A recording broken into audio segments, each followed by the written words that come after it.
they ain't tell y'all? You tuning into the best morning show on the globe. It's Bradham and Emery in the morning, y'all.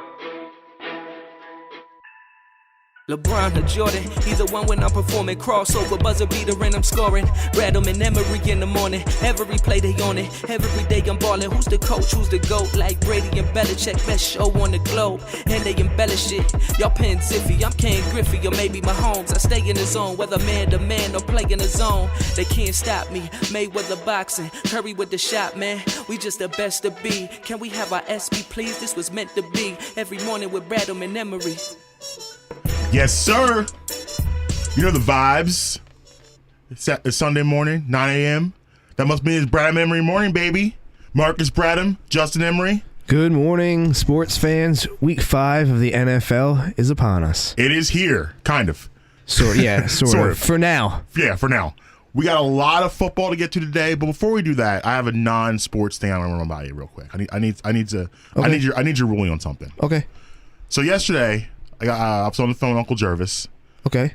For those who don't know, Uncle Jervis is Jervis Peterson, Survivor fame, by the way. Check out his new movie, Stealing a Survivor, out everywhere right now.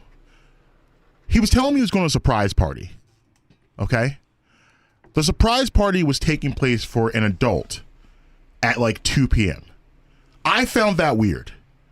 Now, the reason why I found that weird is I feel like an adult surprise party should probably take place when the sun's down. I feel like if you're doing a surprise party for a child, it's like early. But am I being weird here? Or should a surprise party for an adult be at night? I think it depends if it involves outdoor activities such as a pool, maybe a slip and slide. I see what you're getting at. Something like that. I feel like that should take place during the day. But if it was at night... And we're referring to I just recently had my 40th birthday party, which is a day party. But you're right, we had all that, but it wasn't a surprise. We knew these things were taking place. But still, it doesn't matter, surprise or not, the activities dictate when it takes place. Yes.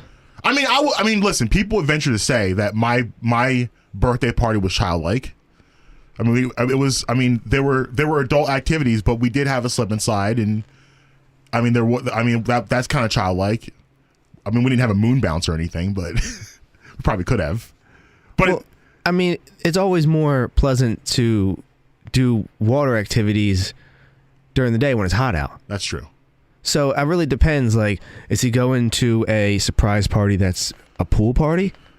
I don't or is think it so. just like a house party? We're in October, so I'm going to say no. Because if it's just a house party, I can be swayed either way. I don't want to be at an adult house party, an adult day party at like in October in a date. I think that's weird. It's not for me. I'll show up later. What are we gonna do? What are we doing? Because now the weather's getting cooler. The weather's breaking a little bit. It's not cold, but I don't know. I just don't feel like it makes sense for me to be here during the day. I want to do a night thing. See, if I get there earlier, I can leave earlier. It's a good point. And I'm not trying to be there all night long. They don't want me there all night long either. No one wants to be there all night long. No. I recently saw a picture that it was somebody having their housewarming party, and in balloons on the wall it said, "Please leave by 9 p.m." What? Yes. That's amazing. I kick people out of my house too. Yeah. I have no problem letting people know when the party's over, because sometimes people linger. You get the lingerers that don't understand that it's time to you start turning the music down, turn the lights on. Yeah, I'm going to bed. Someone starts cleaning up things. It's time to go now. I got to walk the dog. Come on. Right. So I have no problem. This was fun, but it's time for this to be over now. Yeah. So let's get into some football, shall we? Absolutely. First, let's just start locally. Philadelphia Eagles visiting the Pittsburgh Steelers. First time the Eagles will be playing in front of fans. Yes. 7,500 fans will be in attendance at Heinz Field. It's just. We're going to get into the NFL stuff with COVID and everything like that, and so far, knock on wood, it hasn't affected the Eagles or anything locally yet. But it's just it's hard to look at these games because week to week you just don't know what you're going to get, and you don't know what the effects are going to be week to week. Now with the Eagles, you got a lot of injuries they're dealing with, a lot of injuries. I think Sean Jackson's out, Alshon Jeffrey's out. And Avonte Maddox is out. Vontae Maddox is still out. So for the Eagles, it's once again just a cut and paste job. And, I'll be interesting for me. The one matchup I'm looking at right off the bat is Jordan Mailata versus TJ Watt. I think he had a pretty good game last week. But, again, Bosa was out. He didn't have to deal with a lot of the headaches of the 49ers front defensive line. But it'd be interesting to see how he stacks up against TJ Watt in that line. Well, it's not only TJ Watt. He's going to have to go against Bud Dupree. Right. He's going to have to go against what's his name? Cameron. Cameron Hayward. Right. He's going to have to go against him. The entire they're the number one team in sacks. Yeah. They get after it. Now, granted, the Eagles technically have more, but they've played an extra game. Right. So the Steelers have 15 sacks in 3 games. Yeah. That's against a offensive line that's missing 3.5 of their starters because Lane Johnson, he's not at full strength right now. Right. Let me ask you a question. Are you waiting like I am for Ben Roethlisberger to fall off a cliff and waiting for that to happen? I feel like we have a collective group have been, waiting for him in the past couple of years to kind of start showing major signs of decline, and it hasn't happened yet. And the reason why I say that is because, Ben Roethlisberger is a guy over his NFL career that started, I think, back in like 2004, I think was his first year. He's taken a lot of hits. He's taken a lot of abuse. And I just, always for me, I always am in wonderment by his ability to recover and his ability to perform week to week. And he's been pretty durable even through all the hits he's taken in his career. But it gets to a point where that stuff starts to catch up with you. It hasn't yet. But, we'll say offensively, are they the same team they were, a couple years ago? No. This is not the Killer Bees. This is not the same group they were a couple years ago. But they still can score some points. I think he's going to be similar to what happened to Brett Favre, where he just kind of went over the edge. Right. He was good. He was still solid. He wasn't the same, and then he just went off the cliff. Same with McNabb. McNabb was solid. Then he went to Washington, fell off a cliff. Right. So Roethlisberger, he's looking all right now. So I think it's going to be the same thing. You're just going to look at him in training camp one year, and he's not going to be able to throw the ball more than 30 yards. Right. Yeah, because, again... And if I'm the Steelers, I'm just riding that car until the wheels literally fall off. And it seems like that's the plan. It seems like that's what they're trying to do, which, I can't blame them. No, absolutely not. And McNabb had, to me, when things started to go downhill with him, was the ACL injury. That's when that changed the entire pressure here. But I think we all can admit too, McNabb did not do the best of job taking care of himself. No. And the legendary story about, I don't know if you remember this or heard the story, when it was 2002 when he broke his ankle. Remember, he stayed in the game and threw the 4 touchdowns at the ankle. So he's hurt and he can't play. And they're playing the 49ers out in San Francisco, and he comes in the locker room and he can't work out or anything with like 2 huge hogies to watch the game. No, I never heard that, but I believe it. That's not ideal. You can't do, but it's very on brand for McNabb. Like, that's how he was. Like, he was a guy that like, he kind of played himself into shape. Like, you saw him dramatically get smaller as the season went on because he was getting, he was getting in shape. Someone else who used to do that would be Jimmy Rollins. Yeah. He used to say that he would lose like between 10 to 15 pounds during the course of the season. Yep. So he would purposely come into camp overweight so that he would be to the weight he wants to play at throughout the course of the season. Yeah, interesting. And I say that about McNabb to say this. Ben Roethlisberger, I think, does a better job taking care of himself. So even with debatable. Okay. Debatable. Okay. Well, we can debate it, but yeah, I think he does. I don't see him slamming 2 hoagies injury. I think his rehab process is a little more on point. Well, he's also rehabbing his arm, not his leg. True. So it's a good point. But yeah, I'm still waiting for, like, he hasn't had that. Like, no one is going to sign him up for like a nutrition sponsorship. No. Like, let's not get confused there. No, he will not be doing any ads for any kind. I agree with you, but I'm not going to say nutrition is overrated. It's not overrated, but I think his work ethic as working out is what I want to say is better than McNabb's. So that's why I feel like he's been able to kind of patch this a little bit. But I don't know.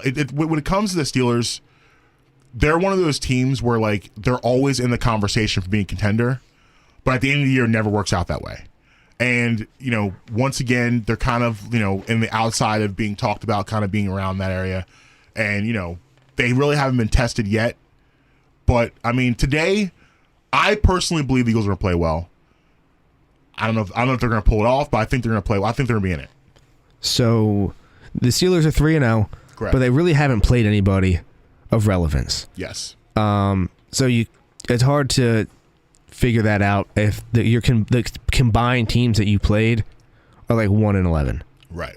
So that's not looking real good as far as quality opponents. But the Eagles have lost to those same kind of opponents. Yes. They lost to Washington week 1. They tied the Bengals. So the Eagles are one of those teams that the Steelers beat and would be 4-0 now if they continue it. Yeah, if the Steelers went out there today and hammered the Eagles, I don't think it's going to happen. But if they went out there and just beat the Eagles 27-7, I don't really feel we learned anything more about the Steelers. We don't learn anything new. No. Because then we put it back in the category of you still haven't played anyone. So, let me ask you this. Do you think it's going to be any sort of strangeness to play in front of fans for the first time? Like, do you think that has any bearing on anything? I know usually maybe for the first quarter. Yeah. I think maybe even only for the first drive, because these guys are used to playing in front of 10, 15, 20, 30, 40, 50, 80,000 since they were in high school. Right. So I don't think it's going to be anything. I think it's just going to be a surprise. I mean, when they go and have the open practice, 15,000 people show up for a training camp open practice. That's that's double than what's going to be in the stadium right now. Right. I don't think it's going to be. I think maybe, I think it might even affect the Steelers more because it's their fans cheering for them. The Eagles, to them, fans or not, they were going into a hostile environment anyway. Right. So the fans weren't going to be on your side anyway. It doesn't matter that it's the Keystone State Battle. Pittsburgh's, a 5-hour drive down the turnpike. You're still not 3.5 if you're Marcus Bradham. Well, I mean, that's one of the best days of my life. At the Pittsburgh in 3.5 hours. I was literally doing 95 in a turnpike. I was going to say, I'm trying to figure out the math right now, and I was saying you had to be doing about 98 miles an hour. Literally the entire time. It was amazing. Well, if you want to obey the speed limits, yeah. Okay. If you follow traffic laws, it's about 6 5. hours. It's about 5. About 5 hours. Yeah. And it was going to be a road game anyway you look at it. Right. So the fans there, it doesn't matter. They weren't going to be cheering for you anyway. Yeah, and also sticking to that point also is it's still a road game technically, but at the same time, with 7,500 fans, they can't make nearly the noise and get that volume up to the point where it disrupts the line, it disrupts the snap count.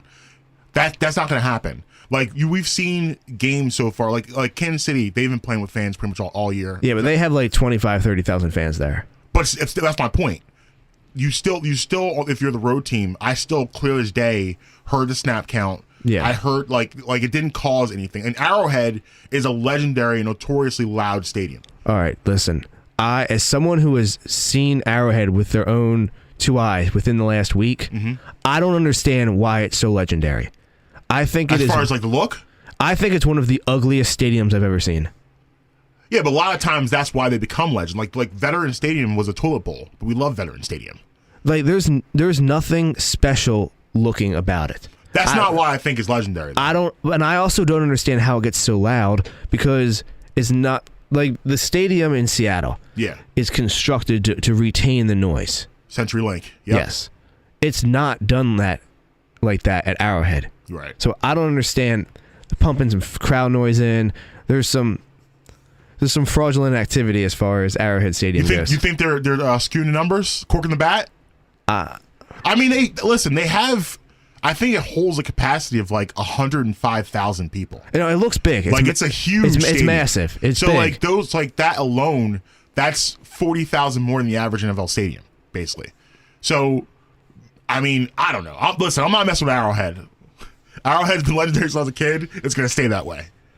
I just want to put it on notice. That's all. All right. You're not impressed. Got noted. But yeah, I don't know. I just feel like at the end of the day, it's not a traditional road game. So it's still to me kind of a neutral site game. So I don't expect any of that to be affected for the Eagles at all. And I mean, under normal circumstances, you would have a lot of Eagles fans at this game. Yes. Yeah. What does the stadium hold? 70, 80,000? You probably have about 20,000 Eagles fans. So yeah, you're absolutely right. Well, listen, let's get around the league because a lot of things are happening and things broke this morning that we need to address because yes, we got this is the reality news. of 2020 and what we're living in. First off, if you don't know, the Patriots, the NFL has shut down their facility.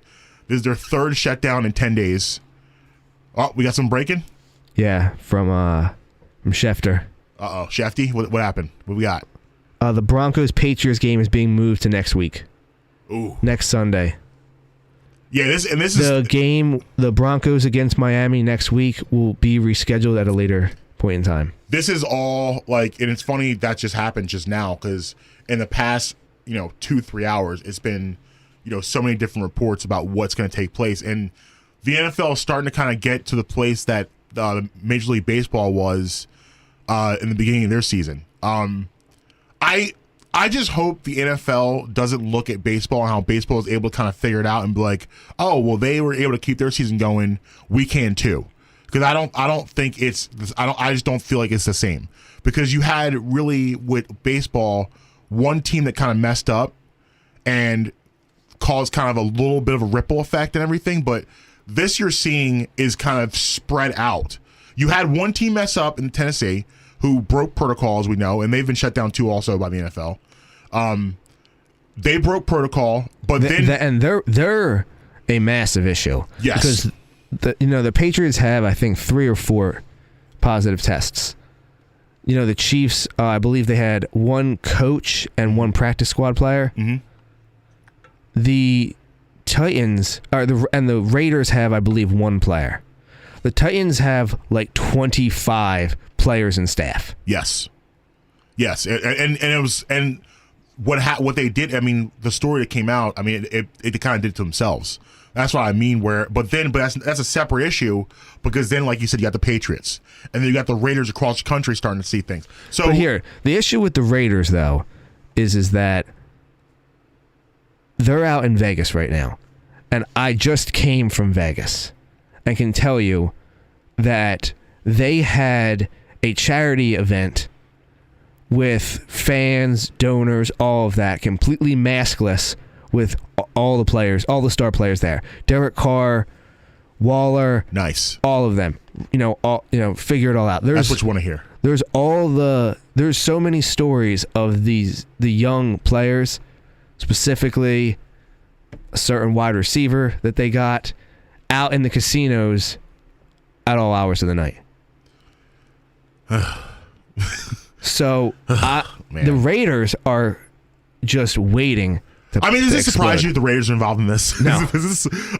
Let's be honest. Is this you putting the name to the Raiders does not surprise me at all. John Gruden has been fined like every week by the NFL for not wearing a mask. Or not wearing it properly, I should say. Right. Meanwhile, Bill Belichick's a double masking. Yes. He's double bagging.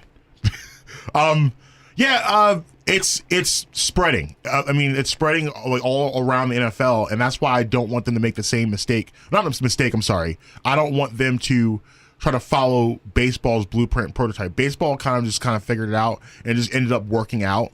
I don't see that happening for the NFL. The NFL, at some point, they're either going to have to decide we're going to do a shortened season and just try to get to these playoffs, or we're going to take a stoppage and try to push things back. Now, for me personally, and I'll let you say what you would like to do and what you think was the best option. For me personally, February sucks as a sports month. Let's be honest. February is the worst sports month of the year.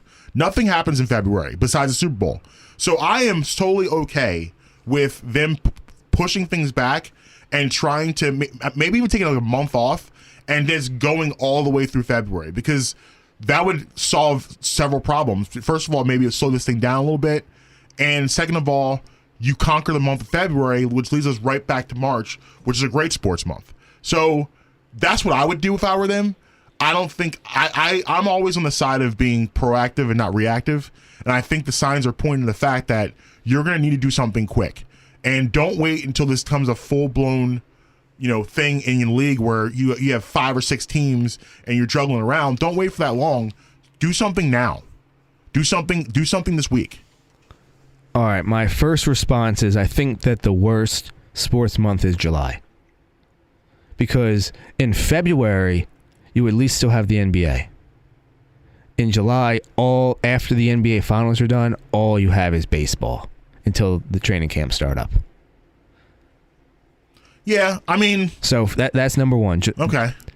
Because if I'd rather have standalone basketball than standalone baseball. Yeah, but the thing is, the reason why I said February is because February, people were still kind of hunker down mode, where July, even though you're right and it's just baseball, it's July, it's summertime. I have so many other things to do that I don't need sports to captivate my life. I can do other things. Where February is not a good weather month. I can't go anywhere really. I want to watch something. I'd still rather take standalone basketball over standalone baseball. Okay, fair enough.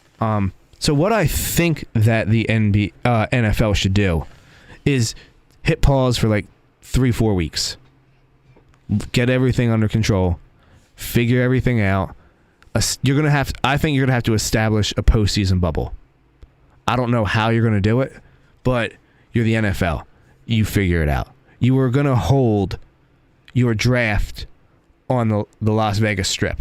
Okay, you can figure out how to do a bubble for the playoffs. That's what they should do.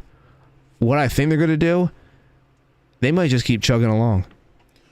That's what I'm afraid of. They might just keep chugging along, and I don't think it's going to be until Mahomes would test positive that they would actually consider, shutting it down. It's going to take a box office player to get it. And I mean, Cam Newton's pretty, Stephon Gilmore. Right. Granted, Von Miller got it, recovered and then got hurt, and that's why he's out for the year. He's not out for the year because of this. Right. But I think it's going to take a box office player getting it for the league to actually stop it. Well, this is what I'm afraid of. And it gets to the point where it starts to the competitive advantage of the league. And hold back to what the Titans situation. You got to punish them somehow. Yeah, absolutely. But how do you punish them? Like, what do you do? Do you make them forfeit games? You can do draft picks. You can do fines. I mean, you can't you could, I guess, forfeit games, but it kind of goes to my point. The reason that you're not playing games right now is because of your negligent behavior, and therefore, it's the same thing as you don't have enough. Like, say when you're doing a pickup game, you don't have enough players here, you forfeit the game. Well, why do you not have enough players? Because you decided not to follow protocol. I agree, but so why? I'm not here for forfeiting games, because again, I go back to my point with the competitive advantage, just like what happened with the Patriots with them. But this isn't. How do you have to forfeit? Players care obviously about two things: money, winning. Yeah, they don't draft picks. Like none of that. That doesn't affect the player itself. You know what I mean? Right. What their personal goals are. They want the good team, so you got to have good draft picks, but they don't actually care if a team gets fined a draft pick or loses a draft pick or something like that. It doesn't affect them. They got their contract already. They're already on the team. So if this is the players breaking protocol, why are you going to punish the team? You got to punish the players. Take that loss. You're 3-0. Now you're 3-1. Now But you're 3-2. As anyone knows, though, it's the team needs to take responsibility for this too.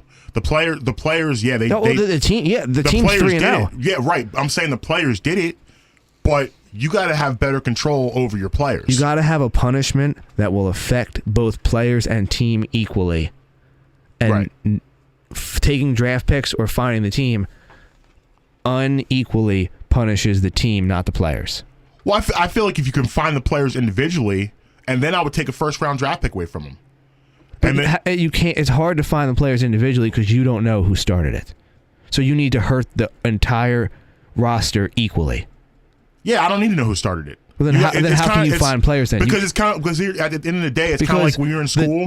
When you're in class, think about this for a second. When you're in class and like Bobby does something and the whole class gets punished, that's where we're at. You guys are all going down this together. I take out everybody. Everybody gets fined. That's not going to work. It's not going to work. Because you're the 15th player that tests positive. Clearly, he didn't get it from being out. It's in the facility at that point in time. Right. So you're going to fine me because someone else brought it into the facility? Yes. That's never going to fly with the Players Association. Because I mean, it's murky, but I mean, I feel like you have a leg to stand on where, like, listen, this is the team. You're a part of the team, and this is how it goes down. And I think you could stand on that because that collective effort. But then you're going to have players saying, well, I'm not coming to practice then. I don't think it'll get that deep. Because I'm not looking. Because here's the deal. If you're giving them the option to choose between getting fined and you might, if you test positive, or not coming in, like your star players, the high contract guys, that's fine. Yeah. But your guys that are only making $200,000, $300K, right? They're not going to come to practice for a $40,000 fine. Yeah, you will, because you need to be there. Because I could take away your practice, like that. You get paid for practice too. You have those players really have less leg to stand on than the high profile players. Why? Because like you said, they're not making the money, so they need that. Yeah, but they can't afford to take the. Well, you know how it goes. 20% hit. I'm sure the higher end players will take care of some of these fines for these guys if that's the case. But if I'm the NFL, I'm looking at it from an NFL standpoint. I'm going after the entire team. Would you personally pay a fine for a younger player on your team that wasn't making enough money? Me personally? You personally. Me, Marcus Bradham. Yes, Marcus Nathaniel Bradham. You are a star player making a lot more money. Younger player gets fined, loses 15 to 20% of his yearly salary on just that fine for testing positive. Right. Because would you pay it? That would be a no, Justin. So then how can you just sit here and say the star players take care of the younger players if you... That's me. You asked me personally. This has been documented. This happens frequently where but you have to roll the dice and hope that there is one. You're absolutely right. You have to. You're 1,000% correct. You got to roll a dice and hope that happens and hope someone's nice enough to do that. But there is a precedence where it does happen. So, at the end of the day, I think the NFL needs to come after the Titans team, not because then because then you do the blame game. Like you said, they have no idea who started it, how it started. They know who was there, but it's one of those things where you gotta go after the whole team because we just don't know. We don't have time to figure it out. I disagree. I understand, and we can agree to disagree. That can happen, It's okay. It's all right. But it's listen, it just goes to show you, I think that you had great points. I think I had great points. It just goes to show you with this issue, it's so many different ways you come about it and come around it. It's just a lot to deal with, a lot to process, and we're all kind of navigating this thing together. One of the biggest issues is that it's only one team that has this many. Right. Like if it was just, if it was multiple teams that had this many, it'd be, you'd be able to figure out an easier point. It's kind of like baseball where it was just the Marlins. Right. But at the same time, you had the ability to play doubleheaders in that. Right. You don't have 1,000%. And going real quick for the break, going to your playoff bubble idea, I don't see how, and we can talk about that a little bit on the other side because I'll let you rebuttal. I don't see how it's possible with the amount of people the NFL carries. Like the NFL rolls deep. Like the NBA, the NBA is not at nearly as many people, but the NFL, you're talking like 120 people on one team getting into a bubble. So game day operations, all of that. I just don't know how that's feasible. Listen, we're going to take a quick break. Pay some bills real quick. Yeah, when we come back, we're going to get into actually NFL games. We do still have some games this week. For now, it's Brian Emery, 9:20 a.m. ESPN. We'll be right back. Guys, I want to tell you about my friends at Conshohocken Italian Bakery. Conchi Bakery is your one-stop shop for the best breads, rolls, and desserts, and my absolute favorite. Their world-famous tomato pies located at 79 Jones Street, Conshohocken, PA. Stop by or call 610-825-9334 to order ahead. Check them out online at www.conchibakery.com. Voted the best bakery by the Best Philly Hot List 5 years straight. Again, that is conchibakery.com. Make sure to tell them Marcus sent you. All right, so let's get back to football. Yes. And let's go. Let's talk actual football now. We got real games this week. We got some real games this week right now, so we better enjoy it while we can. Let's go around the league. Let's start Eagles Steelers. So the point spread is I think that the Eagles are a +7. Yes. So over-unders at 44. Over-unders at 44. So I'll start with you. What are you thinking? I honestly think the Steelers win this game by double digits. So I'm if it's me, I'm taking the Steelers -7. Okay. If you want to take Steelers outright, obviously, I think they're going to win by double digits. But the only way that the Eagles win this game is if Carson Wentz, to steal a hockey term, balls out, stands on his head. Because that's the only. It's kind of ironic you stealing hockey terms after your hockey rant yesterday. So I know, but that's the only thing that scares defensive coordinators about this team is that Carson, he does have the ability to go out there and play like a top 3, top 2 quarterback on any given Sunday. Big facts. Now, I don't think you're going to get that, but you never know what might happen, and it could happen. And that's unlikely against this defense. Yeah, I'm going the other way on this. I think the Eagles cover. I think it's going to be a close game. I wouldn't go outright with them, but I would pick them to cover. And the reason why I say that, I think the Steelers are in a very weird position. Their bye week was not supposed to happen last week. That is true. They haven't played in 2 weeks. And also, too, if you follow football trends, a 3-0 team, it's very hard to get that. For some reason, it's very difficult, that fourth win.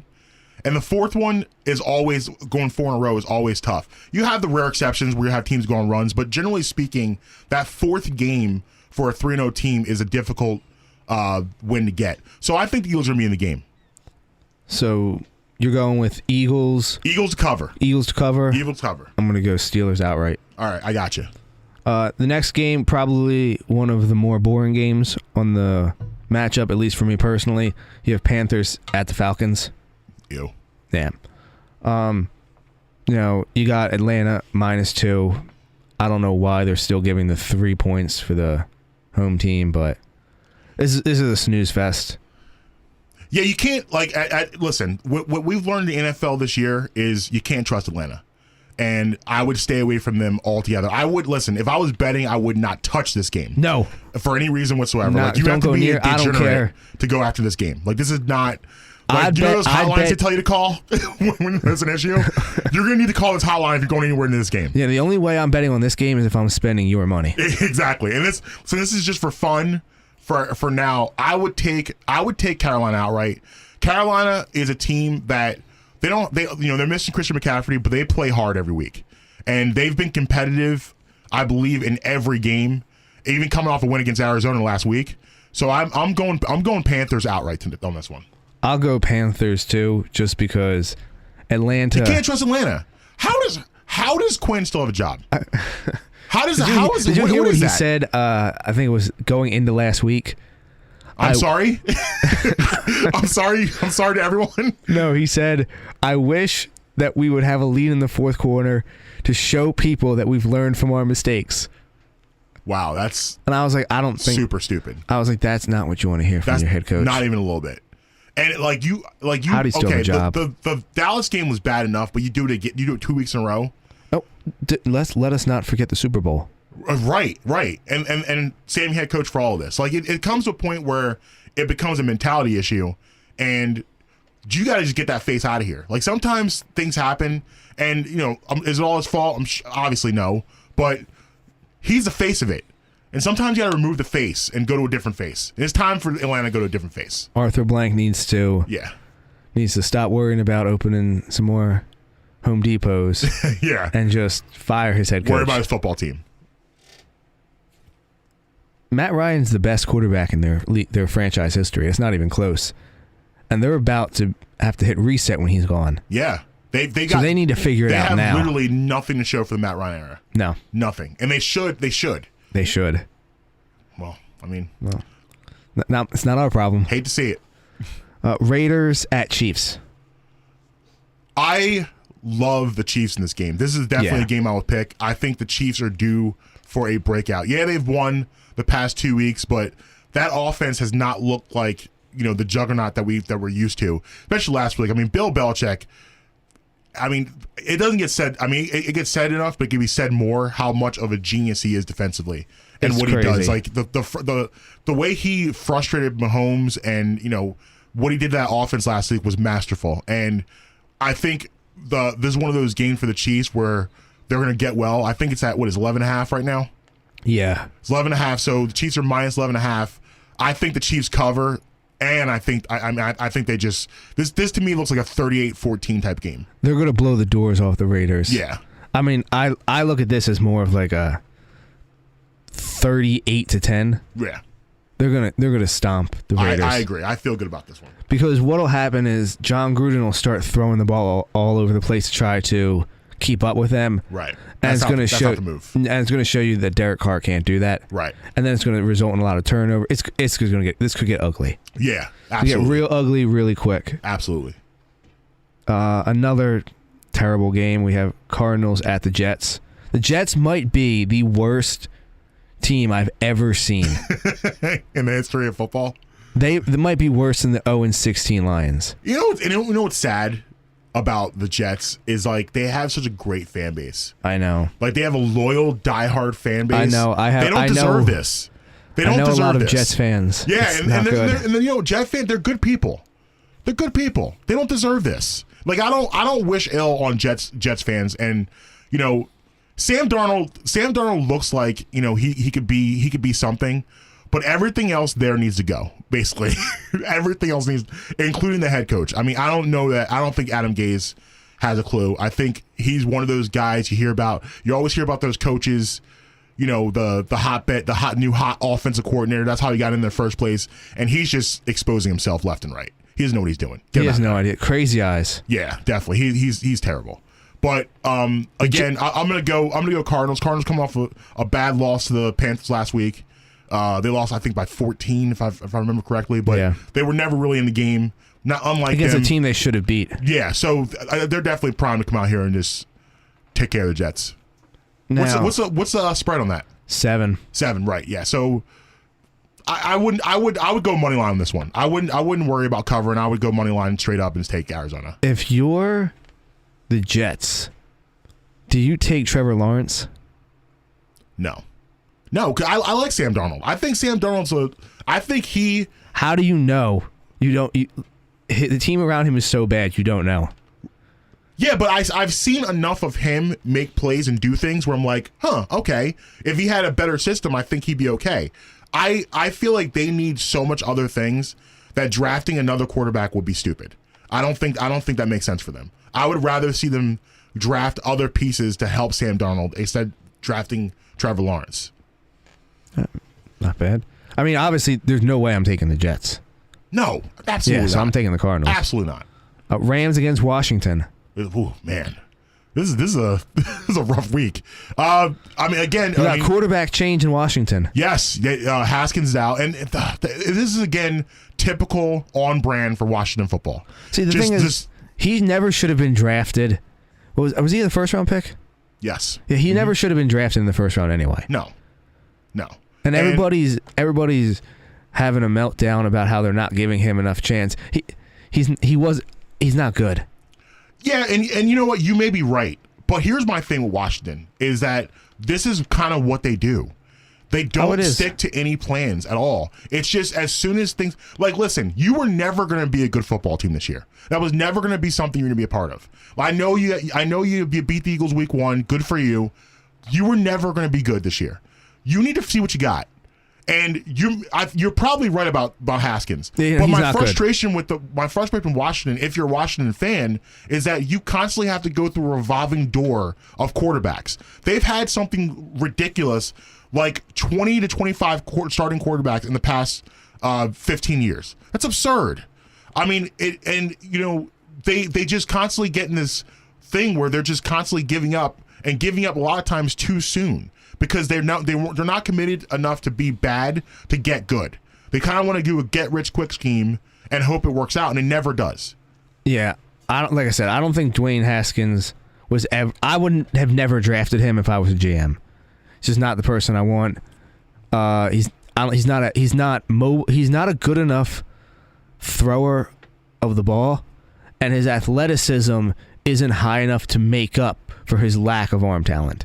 So I wouldn't have taken him at all. I agree. But the only reason why I wouldn't kill them too bad is because, a coach should come in, and if he has the amount of power that they've given him, Ron Rivera, yeah, he should be able to take his guy. Right.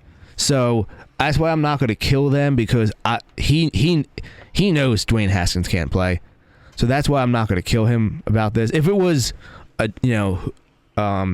Gruden still, I'd agree with you 110%. Yeah. But I'm not going to kill Ron Rivera for knowing that his quarterback is trash and wanting to. I understand Kyle Allen's not his guy. He's going to have to draft his guy.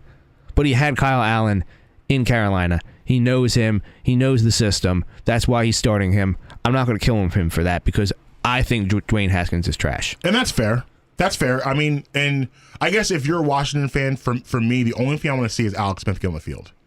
After what he's been through, I just want to see him get on the field and play a little bit. The reason that he is not the starter right now is obviously because he's not ready. Right. Yeah. But the fact that he's made it back this far, if anyone who's followed his story and what happened to him, if you can check it out, actually ESPN E60 did an incredible story on him this past year and his journey and everything he went through with his leg.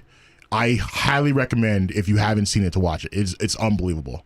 It's definitely something. It's definitely you'll be in tears. I mean, it's just incredible. Like, perseverance on his behalf to fight back. I mean, he almost died because of his leg. It's incredible. But definitely check that out if you can. I hope he gets on the field even for a game. If you can get back and play the game, that'd be nice. So obviously we're both going to take the Rams. Yes. Bengals at the Ravens. I mean, yeah. What's the point spread on this one? 12. I think I'm going to take Cincinnati to cover on this one. Listen, the Ravens. I will say this about the Ravens. Over the past 2 years, they have covered.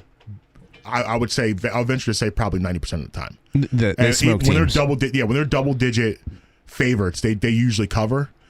I have a feeling that Cincinnati surprised me a little bit. We got to see them here, and then I watched them a little bit the following week.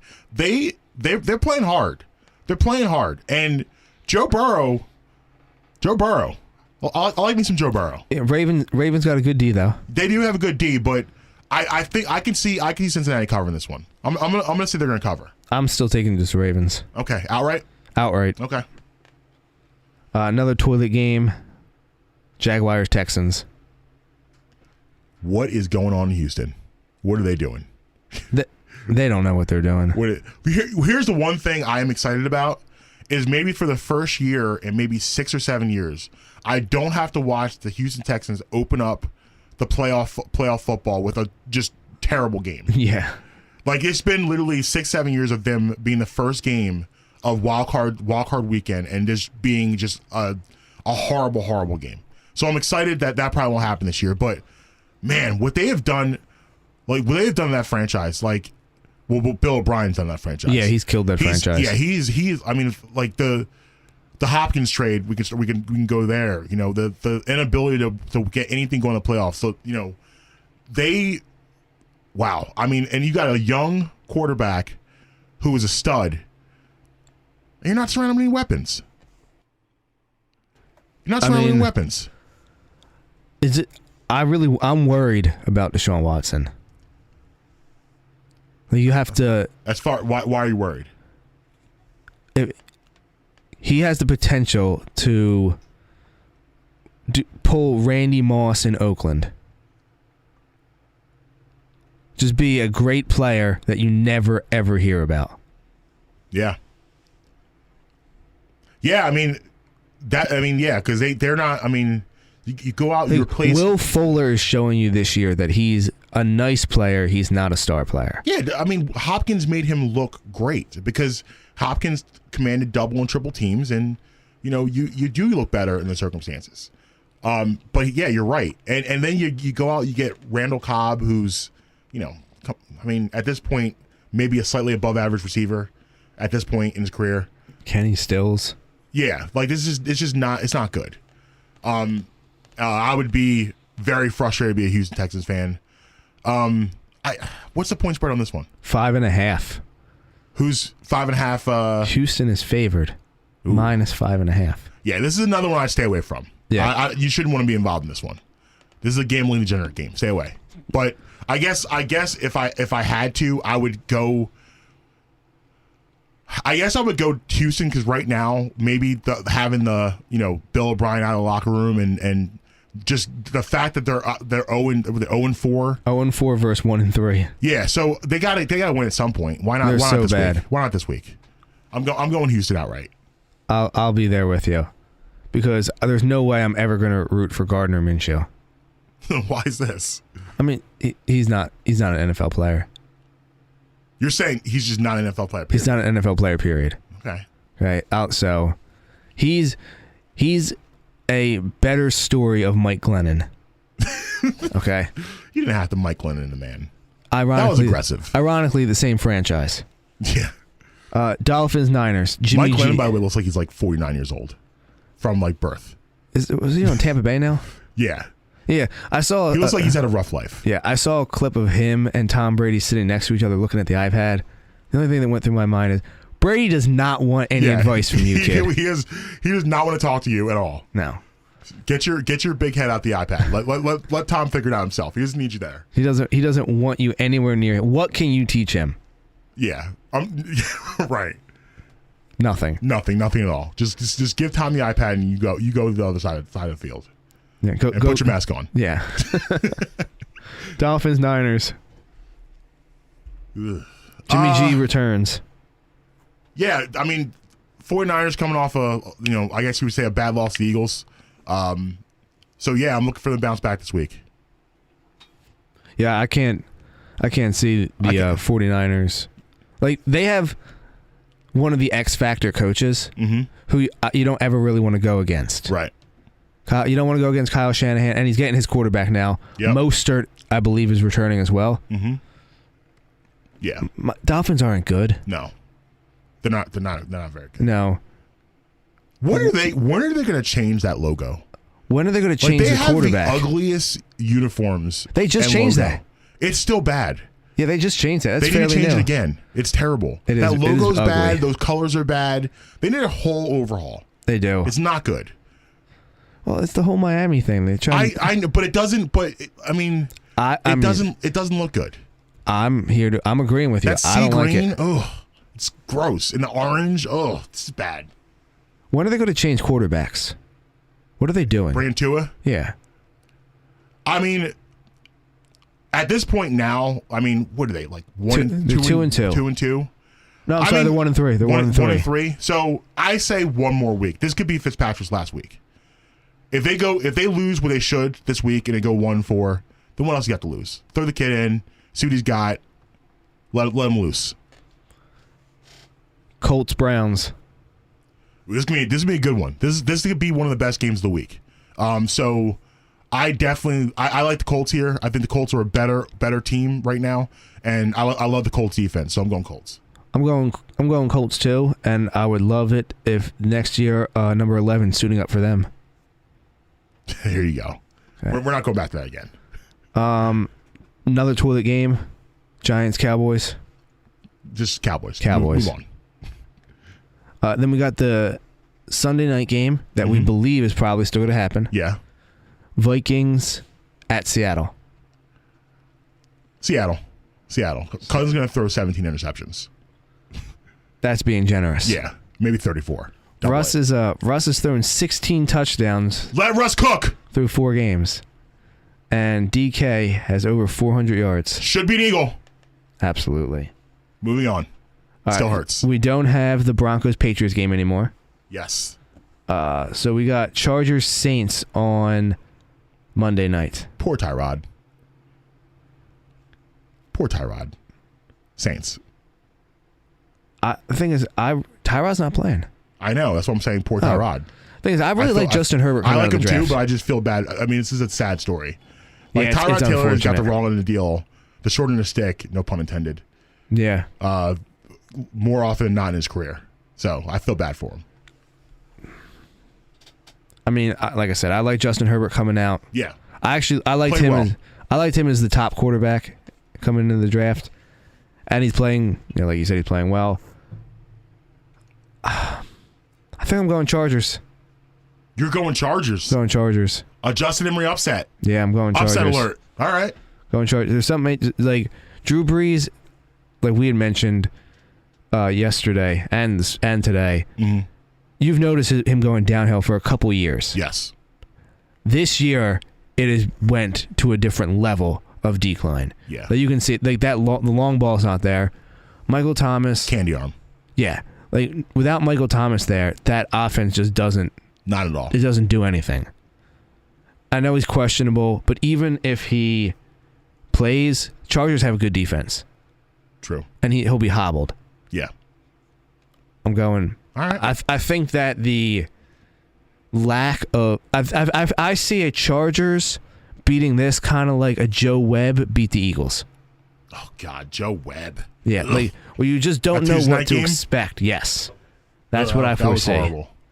And then right now, we have scheduled for Tuesday the Bills and Titans. I don't think it's happening. I don't think it's going to happen either, but I'm going with the Bills. Yeah, definitely. The Titans are in turmoil, so definitely going with the Bills. Absolutely. So then that wraps up the week. So that wraps up the week of NFL. So we have a couple minutes left before we get out of here.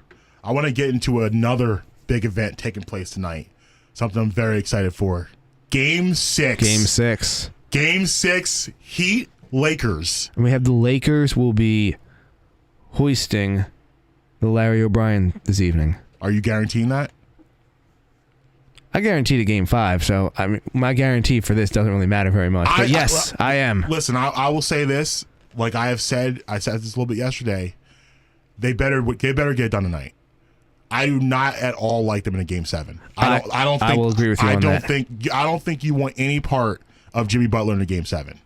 I think that Anthony Davis is going to put on a LeBron-like performance tonight, and he's the one guy who Miami really doesn't have an answer for, because Butler can go head-to-head with LeBron. I mean, Bam, none of those guys really can go head-to-head with Anthony Davis. Yeah. So if he comes out and has one of his games, the 34, 12, and 6, something like that. Yeah. It's a wrap. You know what? I don't know the way the Heat have been playing him. I don't know if that's possible. Like I said, if LeBron can become Robin and not have to be Batman, yeah, it'll be a wrap. No, I agree with you. But what they've done is they've forced Anthony Davis to do the one thing he cannot do, and is make decisions and pass the ball, and that has changed the dynamic of the entire series. So, if they can keep with that game plan, here's the deal. I have the same feeling about this game as I did Game 4. What I said about Game 4 was this. Last 3 minutes of the game, last 2 minutes of the game, the Heat will be there. They will be there. They will be a couple plays away from a Game 7. The question is, will they make those plays? And what I'm worried about with them is they had to expend, especially Jimmy Butler, but the entire team, they had to expend so much energy to get that win Friday night. You saw Jimmy Butler. When was the last time you saw Jimmy Butler? Oh, he was grabbing his knees at the end of a game. He was exhausted, and I was begging, laying over at the table. I was begging Eric Spoelstra at that point to call timeout, and what he did, because you saw it there. Jimmy Butler needed a minute, and Jimmy Butler is one of the top. I'm going to say in the top tier percent wise of conditioning in the NBA. He is absolutely a highly conditioned machine. So you know how tired he was after that game. So I hope they have enough tonight. I want to listen. Who doesn't want to see a Game 7? A Game 7 for a championship, everyone should want to see that, unless it's your team. But me being not a fan of either one of these teams like that, you just want to see basketball. I want to see more basketball. I want to see a Game 7. So I hope they pull it off tonight. And personally too, I root for Jimmy Butler because I love his game. I love his intensity. I love the way. I mean, I've talked about it yesterday. I love how the Heat play and how the Heat look. But it comes down to a question of what that last 3 minutes is going to look like. You saw in Game 4, and again, Jimmy Butler's shooting 57% in clutch baskets this postseason, which is absurd. 57%, and that's a clutch basket is the last 5 minutes of game within 5 points. And Jimmy Butler's 57% this postseason shooting, which is insane. And he had that shot. They were down 90-88. He had the corner three, which he missed. And then Kentavious Caldwell-Pope comes down and hits 3. And that was pretty much the game. It's going to be something like that. You're going to have a play or two where it's going to be the difference between winning and losing for the Heat. I just hope they can get it done. Yeah, I'm reading real quick the injury report. Dragic does not look like he will be playing tonight. Yeah, he's not going to be able to go through a series. No. I mean, that injury is not something you recover from quickly.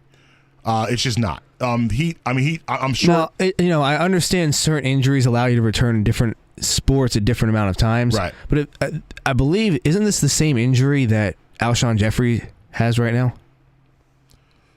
I cannot confirm or deny. I'm pretty sure it's the same injury. But Alshon, and I mean, he's been out for the better part of 2 years. Right.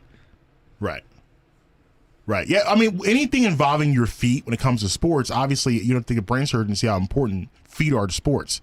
And, Dragic was able to come out and shoot some warm-ups, but he can't cut right now. He can't go side to side. He can't no lateral movements, and that's crucial in basketball. He can't get around a pick and things of that nature. So it's very important that, he just at this point now, I understand why he wants to obviously want to play the NBA Finals. He may never get here again, but it's not going to happen, unfortunately. I feel bad saying that, but it's just the truth. But even if it goes to a Game 7, he's not going to be able to play. He won't be available. And honestly, you don't want him out there because it comes a point where if you can't help the team, and it's selfish for you to be out there. It doesn't matter if you're the better player if you can't physically play. Right. Before we get out of here, I got a fun fact I just learned. What's that? The other day. What's up? So Subway sandwiches. Oh yeah, did you hear about this? I did. In Ireland, the Supreme Court ruled that Subway bread is not bread. It's too much sugar. You want a cake sandwich? Yeah. You want a cake sandwich? Yeah. That to me, it's so ironic because Subway's always kind of patting himself as being the healthy brand. So it's just so weird that they're involved in something like this. Yeah. Real quick, happy birthday to Steve Young. Hey. And this day, 45 years ago, Saturday Night Live debuted. How about that? SNL. Yes. Shout out to Lorne Michaels. So that wraps up this week. We will be back next Saturday, 9 a.m. Yes, sir. Same time, same spot, every Saturday and Sunday. I'm your host, Justin Emery, joined alongside Marcus Bradham. Here I am. We'll catch you next week. Late.